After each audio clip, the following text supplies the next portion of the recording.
Thomas is a man of blunt honesty and hard questions. He is a follower who fled in fear. And now he says he will not believe the story of a risen Lord without seeing and touching for himself. Jesus is the man they had followed. He is also the one they say is risen. His presence changes the room. He does not come to shame doubt, but to show the wounds that save and to invite belief. When morning comes, Mary Magdalene runs to the tomb and finds the stone rolled away. The linen is folded but empty. The first response is alarm and confusion. The burial place is open, and the question rises, what happens when death does not hold? As the news spreads, the disciples run toward the tomb. They look in. They see the linen wrappings. One turns away puzzled.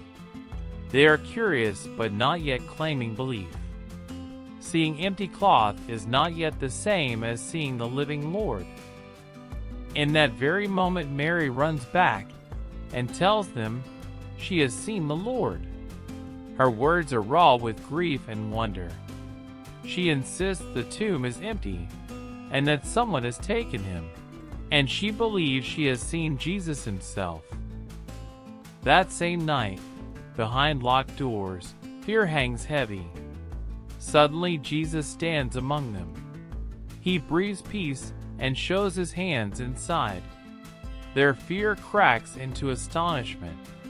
He gives them a mission and the gift of peace, and the reality of the risen body becomes their commission.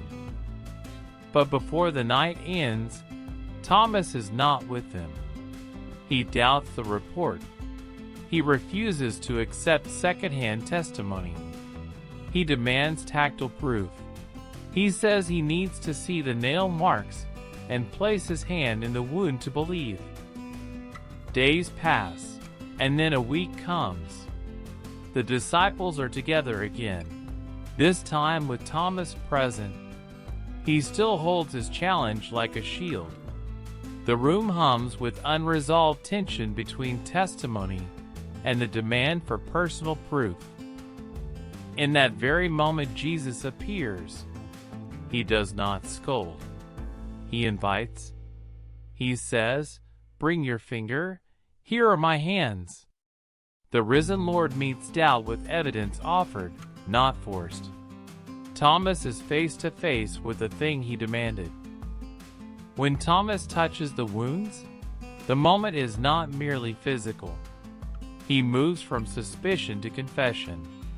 He cries out, "My Lord and my God." This is the turning point.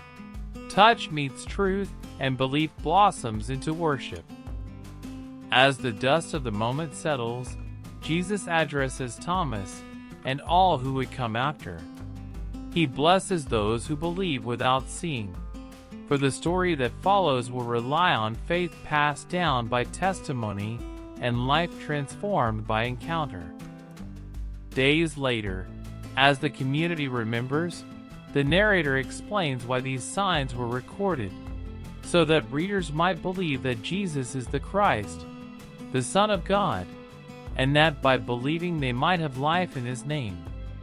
The signs point to a purpose, life through faith. As the moment fades, Thomas stands changed. What began as blunt skepticism gives way to a humble confession. The group senses that belief is not proved by spectacle alone, but by the risen Lord making himself known, and by transformed lives that follow. When morning comes after that encounter, the disciples move forward. Their mission is no longer confined to a tomb or to evidence. It is rooted in the resurrection and in the call to share that life. Faith now must be lived and told. As the community gathers, it becomes clear that believing will cost them safety, reputation, and sometimes life. Yet the gift they receive is peace and purpose. The resurrection rewrites meaning. Suffering does not nullify hope, it reframes it toward life. As the narrator insists, the story is written so that others will believe. The testimony of those who saw becomes the seedbed for faith in others. The community learns to pass along what they have encountered, trusting that faith can leap across absence. When the narrative closes, it does not condemn honest doubt. It honors Thomas by meeting his question, but it also lifts up those who will not see and will still believe. The gospel balances accountability with invitation. In the end, the empty tomb and the risen presence change the story's direction. What looked like an ending becomes the beginning of mission. The risen Lord invites touch and faith, and through that invitation people move from doubt into life. John 20 shows us that encountering the risen Jesus can answer the hardest questions without shaming them. The passage teaches that faith is both gift and response. Some will touch, others will trust the witnesses.